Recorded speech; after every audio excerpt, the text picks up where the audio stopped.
امام حسین اور ان کے رفقا کا چہلم آج منایا جا رہا ہے۔ ملتان شہر سے مختلف علاقوں سے نکلنے والے عربین واک گھنٹہ گھر پہنچ کر اختتام پذیر ہوئی۔ واک کے شرکا گھنٹہ گھر سے مرکزی جلوسوں میں شریک ہوں گے۔ چہلم کا مرکزی جلوس امام بارگاہ ناصر آباد سے برآمد ہوا۔ جلوس اپنے روایتی راستوں سے ہوتا ہوا آستانہ لال شاہ پر اختتام پذیر ہوا۔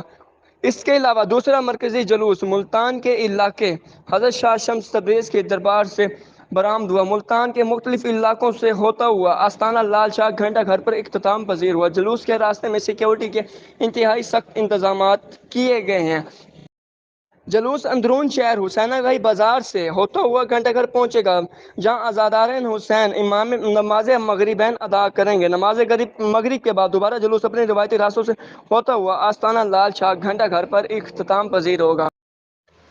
دوسرا جلوس ملتان کا سوتری سے برآمد ہوتا جلوس اپنے روایتی راستوں سے ہوتا ہوا دیرہ اڈہ سے گھنٹہ گھر سے کچہری سے ہوتا ہوا انڈی سے ہوتا ہوا رضا آباد اور رضا آباد سے ہوتا ہوا حضرت سخی سلطان علی اکبر پر اختتام پذیر ہوگا۔ جلوس کے مختلف روٹس پر ہر قسم کی ٹریفک کے لیے بند رہیں گے۔ کیمرہ ٹیم کے ہمراہ ملک فراز، ٹاپ نیوز HD، ملتان۔